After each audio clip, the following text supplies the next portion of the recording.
Hello all, welcome to my channel Edutainment Focus Plus, जहां हम अपने नॉलेज पर फोकस करेंगे। In this channel you all getting to know about knowledge mainly in taxation, GST and income tax and in various topics also.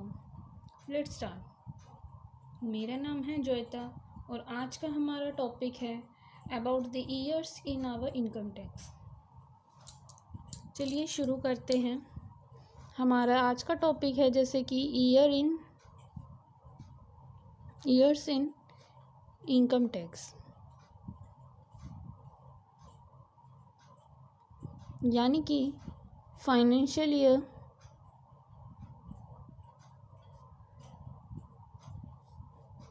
Assessment year,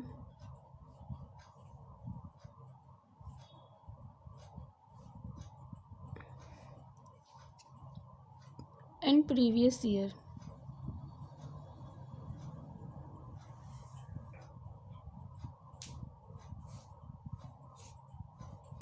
हमारे income tax में mainly जो है हमारे 3 टाइप्स के ईयर हमें बताए गए हैं, फाइनेंशियल ईयर, असेसमेंट ईयर और प्रीवियस ईयर। ठीक है, ईयर यानी कि हमारा साल। जैसे भी हमारा कोई नया साल शुरू होता है या फिर कोई नया सेशन स्टार्ट होता है, ठीक है, वो क्या करते हैं, हम अपना नया साल देखते हैं। सेशन स्टार्ट हुआ यानी कि नया साल स्टार्ट हुआ है। नॉर्मली जो है हमारा जो न्यू ईयर जो हम कहते हैं नया साल स्टार्ट हुआ है, यानी कि न्यू ईयर। जो हमारा न्यू ईयर होता है वो कैसे स्टार्ट होता है हमारा, हम देखते हैं मेनली जनवरी से हमारा क्या होता है, दिसंबर में हमारा कंप्लीट हो जाता है, एंड हो जाता है एक नए साल का। ठीक है, न्यू ईयर क्या होता है हमारा, स्टार्ट कब होता है हमारा जनवरी में और एंड कब होता है हमारा दिसंबर में। ठीक है, पर हमारे इनकम टैक्स में जो हमारा इनकम टैक्स है, इसका ईयर हमेशा हमारा जो नया साल हम कह सकते हैं, जो हमारा न्यू ईयर स्टार्ट होता है वो कब स्टार्ट होता है, फ्रॉम अप्रैल टू मार्च में जाके जो है हमारा एंड हो जाता है साल, और ये अप्रैल में क्या है हमारा स्टार्ट होता है। ओके, इनकम टैक्स में क्या है, अप्रैल में हमारा सेशन जो है नया स्टार्ट होएगा और मार्च में जो है हमारा एंड हो जाता है। जो हमारा मार्च का महीना है, इसमें जो हमारे फाइनेंस मिनिस्टर है, फिनेंस के जो मिनिस्टर है हमारे,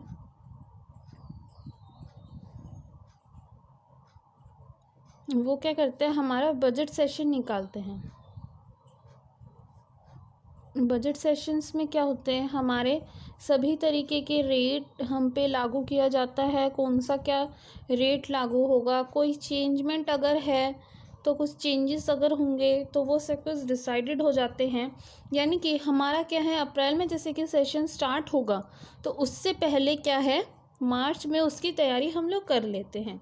एग्जाम्पल देखिए, जैसे कि किसी स्कूल है, ठीक है, तो स्कूल में क्या है हमारा सेशन क्या होता है, मेनली सभी जगह पे यही होता है, पर किसी जगह पे अलग भी हो सकता है, पर मेनली क्या हम देखते हैं, अप्रैल का जो महीना है उसमें क्या होता है, उनका नया सेशन स्टार्ट होता है एंड मार्च में उनका ख़त्म हो जाता है। तो मार्च से ही जो है वो लोग अपनी तैयारी शुरू कर देते हैं कि भाई अगर जो नए बच्चे हैं उनके लिए हम कैसे क्या रखेंगे, क्या उनकी फ़ीस होगी, कितना उनका एडमिशन चार्ज होगा, हम कितने परसेंट के बच्चों को लेंगे, कितने परसेंट के कितने हम बच्चे लेंगे, कितने फॉर्म। उसी तरीके से जो है अपने जो फाइनेंशियल मिनिस्टर है, फिनेंस के जो मिनिस्टर हैं, वो क्या करते हैं, अपना बजट सेशन निकालते हैं जिसमें हर तरीके के रेट चेंजमेंट्स जो भी उनको अलग सेक्शन निकालने हैं, ठीक है, सब कुछ शेड्यूल्स जो है उसमें वो लागू किया जाता है। कैसे क्या होगा, पूरे साल कैसे हमारा चलेगा, अप्रैल से लेके मार्च तक आने वाला हमारा कैसे चलेगा। अच्छा, अब हमारा न्यू ईयर अगर स्टार्ट होता है तो हम लोग क्या करेंगे, अब जैसे ये हमारा साल कौन सा चल रहा है, 2023, तो ये हमारा स्टार्ट हुआ है जनवरी में, ठीक है, और ये एंड कब हो जाएगा, 2023 दिसंबर में। ठीक है, ये तो क्या है हमारा न्यू ईयर की बात हो गई। ठीक है, लेकिन जो हमारा इनकम टैक्स है, इसका साल हमारा कैसे स्टार्ट होता है, ये तो जैसे 23 में ही होगा। अब ये क्या होगा, अप्रैल में अगर 23 है, अगर अप्रैल के 23 में ये स्टार्ट हुआ है तो मार्च आ गया, ठीक है, तो ये क्या हो जाएगा 24 में चला जाएगा। यानी कि हमारा 2023 में स्टार्ट हो रहा है, एंड किस में होगा हमारा 2024 में। ठीक है, तो इनकम टैक्स क्या है हमारा 23 में अगर स्टार्ट हुआ है तो एंड किस में होगा हमारा 24 में। ये क्या है हमारा एंडिंग पॉइंट है। क्यों भाई, ये क्या होगा, अप्रैल में स्टार्ट हुआ और ये कहाँ ख़त्म हो रहा है हमारा मार्च में। यानी कि हम क्या देखते हैं 1 अप्रैल और ये क्या हो जाएगा 31 मार्च। मार्च हमारा 31 में ख़त्म होता है एंड अप्रैल कब स्टार्ट होता है हमारा 1 तारीख से। तो हम लोग कह सकते हैं हमारा न्यू जो सेशन स्टार्ट होगा वो कब होगा हमारा 1 अप्रैल 2023 से स्टार्ट होता है न्यू ईयर, एंड 31 मार्च 2024 में हमारा एंड होता है। क्या होता है, स्टार्ट होता है और इसमें क्या होता है हमारा एंड होता है। ठीक है, इस तरीके से क्या होता है हमारा ईयर डिसाइडेड होता है। अच्छा, अब हमने अपनी वीडियो के टॉपिक के फर्स्ट में ही हमने पढ़ा financial year, assessment year and previous year. अच्छा, सबसे पहले हम लोग बात कर लेते हैं प्रीवियस ईयर की।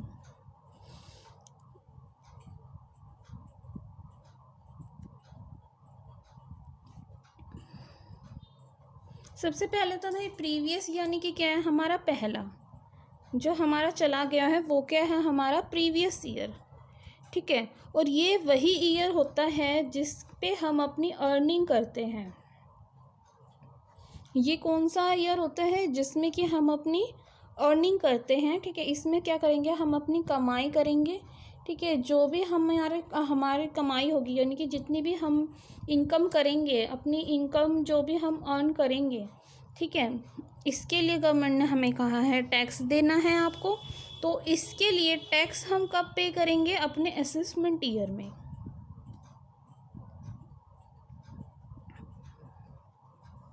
असेसमेंट ईयर में हम क्या करेंगे, टैक्स पे करेंगे। सरकार कहती है आप 1 साल में कमाइए और आप अपने दूसरे साल में उसके अगला जो दूसरा साल है उस पर आप उसके लिए टैक्स दीजिए। प्रीवियस ईयर में क्या करा, हमने अपनी अर्निंग कर ली। असेसमेंट ईयर में हम क्या करेंगे, हम उसके लिए टैक्स देंगे। ठीक है, तो जो प्रीवियस ईयर है ये हमारा क्या है ईयर, जैसे कि हमारे 12th मंथ के होते हैं, ये भी ऑब्वियसली 12th मंथ का ही होगा। लेकिन प्रीवियस ईयर क्या है हमारा, ध्यान रखिएगा हमेशा, कम भी हो सकता है, may be, it's may be less. ठीक है, इसका मैं आपको एग्जांपल बताऊंगी कैसे मैंने इसको बताया कि भाई हमारे महीने तो है 1 साल में जो है हमारा जो एक ईयर जो होता है उसमें हमेशा क्या होता है 12th मंथ होते हैं। पर जो प्रीवियस ईयर है, प्रीवियस जो ईयर हम इनकम टैक्स में कहते हैं उसमें हम अर्निंग करते हैं वो क्या है हमारे 12 महीने का ही होगा। लेकिन किसी केस में ऐसा भी हो सकता है कि वो कम का हो, हम इसमें अर्निंग करते हैं। हमारा सेशन कब स्टार्ट होता है, मतलब नया साल कैसे स्टार्ट हुआ। ठीक है, अगर सपोज मानिए ये 1 अप्रैल 2023 को स्टार्ट हुआ है, ठीक है, और ये एंड होगा हमारा 31 मार्च 2024 में। ठीक है, अब प्रीवियस ईयर का मैं आपको एग्जांपल देती हूँ। असेसमेंट ईयर का तो बहुत नॉर्मल है, इस ईयर में क्या करेंगे हम अपना टैक्स पे करेंगे।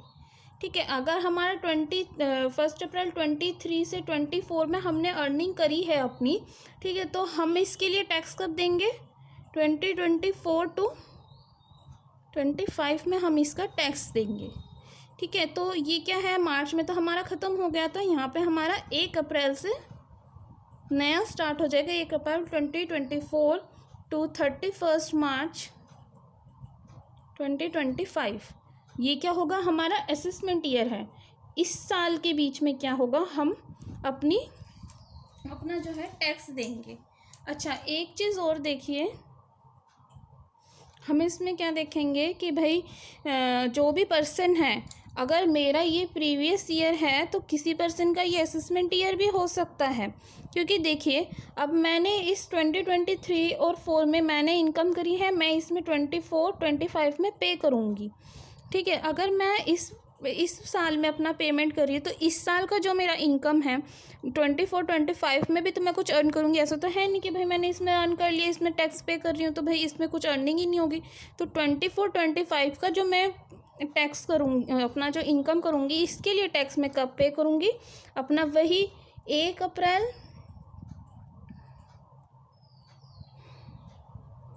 2025 से 31 मार्च 2026 क्या होगा, मेरा असेसमेंट ईयर हो जाएगा। उस टाइम पे क्या होगा, ये मैंने इनकम करी है इसमें, तो ये क्या हो जाएगा, मेरा प्रीवियस ईयर। यानी कि एक ईयर जो है वो प्रीवियस ईयर भी हो सकता है, साथ में ही हमारा क्या है, असेसमेंट ईयर भी हो सकता है।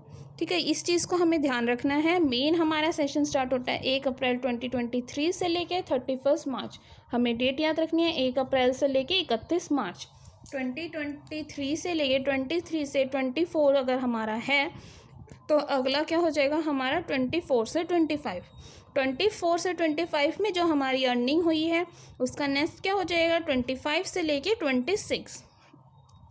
अच्छा, हमारा जो टैक्स देने वाला टाइम है वो तो भाई आपने अगर सपोज़ 12 महीने हैं, 12 महीने में अगर हमने 10 महीने अपनी अर्निंग करी है, ठीक है, अगर मान लो 12 महीने होते हैं, उसमें से 2 महीने हमने कुछ काम नहीं करी, 2 महीने हमारा कुछ भी अर्निंग नहीं था, हमारे पास कुछ काम ही नहीं था, तो हमारी अर्निंग कहाँ से होगी? तो भाई 10 महीने की हमारी अर्निंग हुई है। तो असेसमेंट ईयर में जो आपका ये प्रीवियस ईयर है उसमें आपके अगर 10 महीने की अर्निंग हुई है तो भाई आपको अपने 23-24 में आपकी 10 महीने की अर्निंग हुई है प्रीवियस ईयर में, आपको असेसमेंट ईयर में 24-25 में पे करना ही है।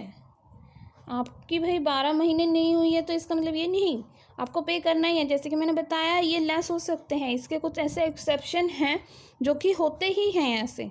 ठीक है, तो इसके लिए हम पढ़ेंगे। ठीक है, तो ये जो है हमारा आगे के लिए हम देखेंगे इसको कि भाई ये ऐसे एक्सेप्शन कैसे होते हैं, ऐसे क्या हो सकता है कि भाई हमारे 12 महीने की जगह कम भी हो सकती है कि कम ही अर्निंग होती है।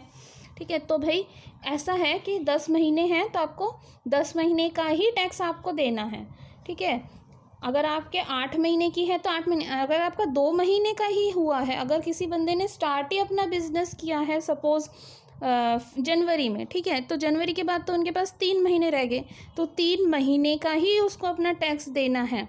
तो उसका जो प्रीवियस ईयर हो जाएगा, अगर सपोज़ किसी बंदे ने अपना बिजनेस ही स्टार्ट किया, अपना बिजनेस ही स्टार्ट उसने किया है जनवरी में, तो उसका जनवरी, फरवरी एंड मार्च, उसके पास 3 महीने हैं, उस 3 महीने का ही वो अपना जो भी अर्न करेगा, ठीक है, जो भी अर्न है वो अपने असेसमेंट ईयर में शो करेगा, उसी के लिए ही वो टैक्स देगा। तो फिर भाई इसका जो प्रीवियस ईयर है बंदे का वो क्या हो जाएगा हमारा, सपोज़ उसने जनवरी के 2 जनवरी से उसने अपना काम शुरू करा, तो उसका प्रीवियस ईयर क्या हो जाएगा 2 जन टू 31 मार्च। ठीक है, और इसका जो हमारा असेसमेंट ईयर है वो क्या हो जाएगा हमारा, सेम है 31 मार्च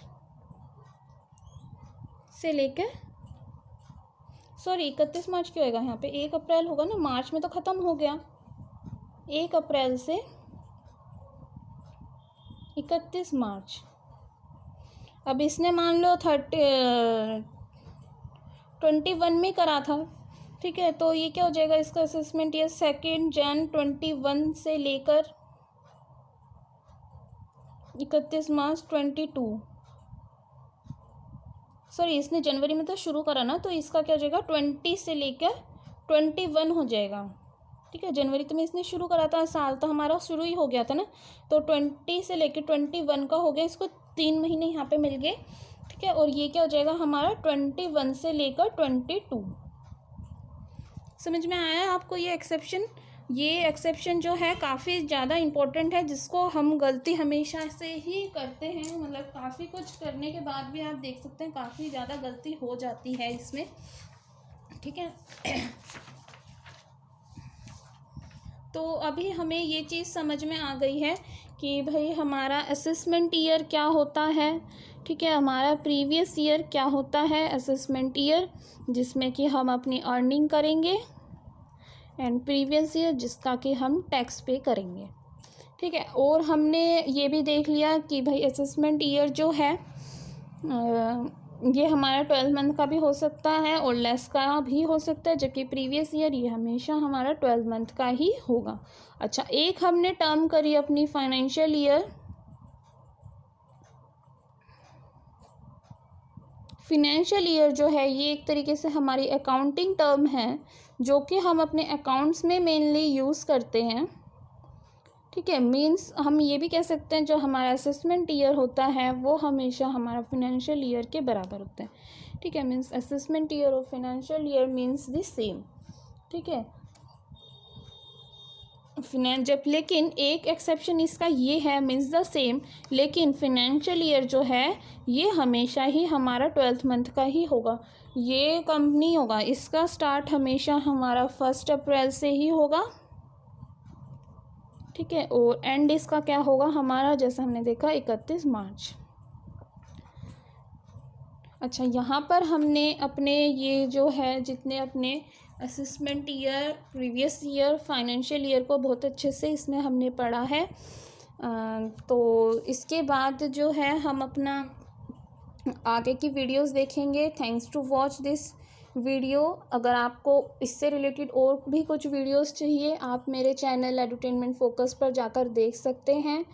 and like share subscribe to my channel. और अगर आपको कुछ भी और कुछ क्वेरीज़ हैं अगर आपकी, तो आप मुझे कमेंट सेक्शन पे पूछ सकते हैं। कुछ नई वीडियो अगर आपको जाननी है तो आप मुझे कमेंट करके बता सकते हैं। Thanks to watch and do not forget to like share and subscribe. Thank you.